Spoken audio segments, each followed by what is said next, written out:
مصطفیٰ عامر قتل کیس سے جڑی کچھ اہم پیش رفت آپ کے سامنے رکھنا چاہوں گا.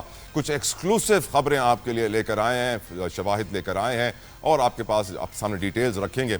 ہم یہ جانتے ہیں کہ ارمغان قریشی جو کہ نہ صرف مصطفیٰ عامر کا قاتل ہے, وہ ایک کال سینٹر بھی چلاتا تھا, ایک سکیمر بھی تھا. اس کا باپ کامران قریشی جو اس وقت کسٹڈی میں ہے, بھی کیسز درج کیے گئے ہیں. ہم یہ بھی جانتے ہیں کہ میں نے ہی سب سے پہلے آپ کو بتایا تھا کہ کامران اصغر قریشی مشہور زمانہ ایک ڈرگ ڈیلر رہ چکا ہے, اس کا یہ بیٹا ہے ارمغان. لیکن ارمغان نے اب جو عدالتی کارروائی میں رویہ اختیار کیا ہے وہ انتہائی حیرت انگیز ہے. اس سے پہلے ہم ارمغان کے بارے میں سب کچھ ڈسکس کر چکے ہیں, آپ کو سب معلوم ہے. لیکن اس وقت اپڈیٹس کیا ہیں وہ میں آپ کو دینا چاہوں گا. سب سے پہلے اپڈیٹس یہ ہے کہ ارمغان قریشی اپنے باپ کامران اصغر قریشی کے مکمل خلاف ہو چکا ہے. یہاں تک کہ عدالت سے کہہ رہا ہے کہ میرے باپ کے اوپر ایف آئی آر کاٹ دی جائے. کہہ رہا ہے کہ میرے گھر پہ جو ریڈ ہوئی اس میں میرا چچا اور اس کے ساتھی ملوث تھے جو ABCC-CIA کے پولیس اہلکار ہیں. ارمغان چاہتا ہے کہ وہ عدالت سے بچ نکلے, اس کو سزا نہ ہو. اب کیونکہ شواہد اور جو CCTV ویڈیو سامنے آ رہی ہیں اس سے تو کلیئر ہو جاتا ہے کہ اس نے مرڈر کیا ہے اور مرڈر ثابت ہو رہا ہے. اب وہ بچے کیسے؟ بچنے کا صرف ایک ہی راستہ ہے جو اس کے وکیلوں نے اس کو بتایا, اور وہ ہے پاگل پن کی ایکٹنگ. ایسے ایکٹ کرو جیسے تم نارمل ہو ہی نہیں. اس کی ماں کہتی ہے اس کو بڑی دماغی بیماریاں ہیں.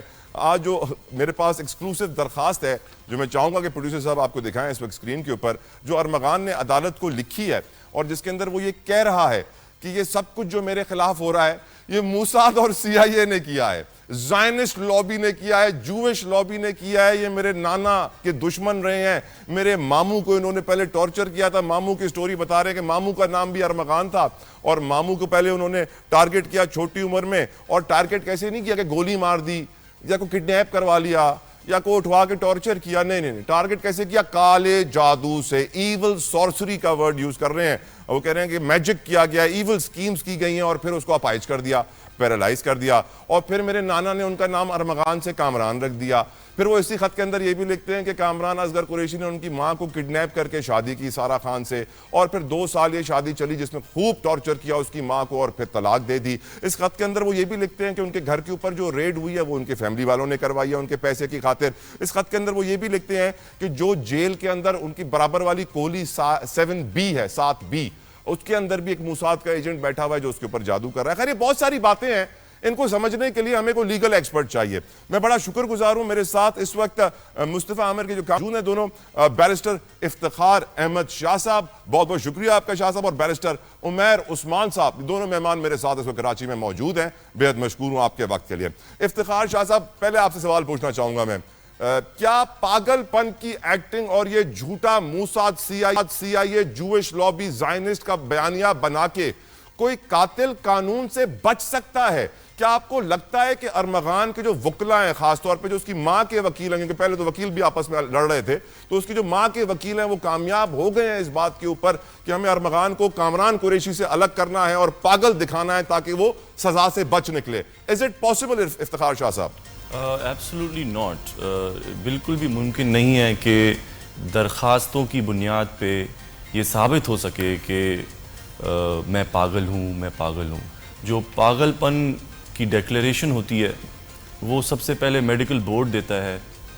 4 ممبر بیٹھتے ہیں میڈیکل بورڈ کے, جس میں سائیکالوجسٹ, سائیکیاٹرسٹ, نیورولوجسٹ اور فزیشنز بیٹھتے ہیں سول ہاسپٹل کے. وہ فائنڈنگ دیتے ہیں. ان کی فائنڈنگ کے بعد عدالت میں باقاعدہ مقدمہ چلتا ہے, جس مقدمے میں یہ ڈیسائیڈ ہوتا ہے کہ یہ مخصوص شخص جو ہے کیا یہ ٹرائل سمجھ سکتا ہے یا نہیں. تو کیونکہ انہوں نے جو درخواست ان کی والدہ نے دی ہے اس درخواست کے ساتھ انہوں نے کوئی بھی ثبوت نہیں دیا.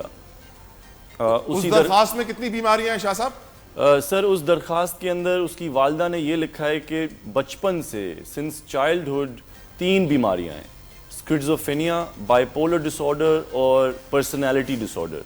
اب جو بائی پولر اور پرسنالٹی ڈس آرڈر ہیں وہ قانون کی لینگویج کے اندر, قانون کے اندر کوئی ایسا بیماری نہیں ہے کہ یہ قرار دیا جائے کہ ملزم کو مقدمہ سمجھ میں نہیں آ رہا. صرف اس میں ایک بیماری ہے اسکیزوفرینیا جس کی بنیاد یہ بن سکتی ہے. ڈوئل پرسنالٹی ہوتی ہے, کبھی کچھ بن جائے کبھی کچھ بن جائے. لیکن اس وقت تک جو ایویڈنس پولیس کے ہاتھ آ چکا ہے, جو سی سی ٹی وی فوٹیجز آ چکی ہیں, سب کچھ جو جمع ہو چکا ہے, اس سے تو قتل کی سزا ارمغان کو ہوگی, عمر قید ہوگی, سزائے موت ہوگی. آپ کو کیا لگتا ہے؟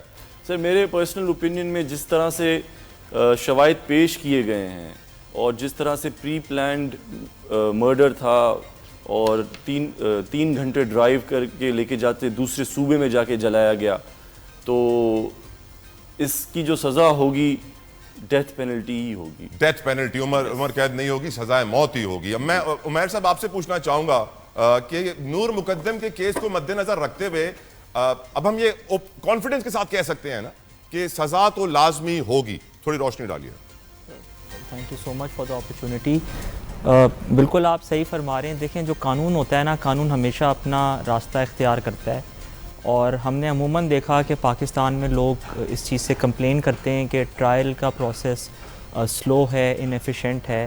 مگر نور مقدم کیس جو ٹرائل کورٹ سے لے کے ہائی کورٹ سے لے کے سپریم کورٹ تک گیا, اور اس میں جو فیصلہ تھا وہ اپہیلڈ کیا گیا, اور خاص طور پہ وہ کیس اس لیے بہت زیادہ ریلیونٹ ہے کیونکہ اس میں بھی یہی پلی لی گئی تھی کہ میں پاگل ہوں, میں انسین ہوں, ہینس میں اس قابل نہیں ہوں کہ میں اس مقدمے میں کھڑا ہوں یا میں اس کو سمجھوں.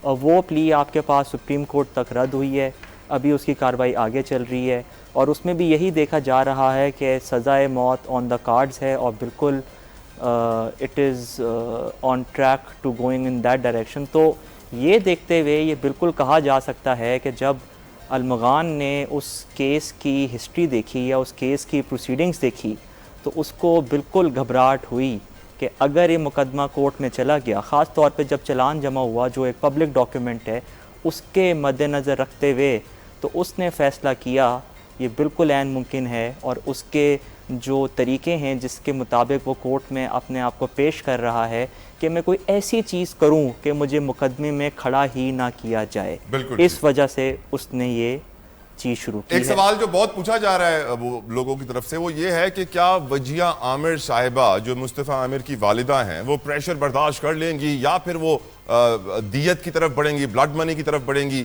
میں ویلکم کرنا چاہوں گا, تھینک یو ادا کرنا چاہوں گا وجیہ عامر صاحبہ میرے ساتھ, اور میں جانتا ہوں کہ لیگل پروسیڈنگز کی وجہ سے وہ میرے بہت سارے سوالوں کا جواب نہیں دے پائیں گی, اسی لیے میں ایک ہی سوال وجیہ صاحبہ آپ سے کروں گا. کیا آپ بلڈ منی یا دیت کی طرف جا رہی ہیں؟ کیا آپ عدالتوں کا چکر لگا لگا کے تھک گئی ہیں؟ السلام علیکم. وعلیکم السلام. میں دیت کی طرف بالکل بھی نہیں جانا. کوشچن اباؤٹ ہے کیا دیت آفر کی گئی ہے میڈم؟ آفر کی گئی ہے دیت؟ نہیں, کوئی آفر تو نہیں کی گئی, اور شاید اس لیے بھی نہیں کی گئی کیونکہ یہ ہونا ہی نہیں ہے.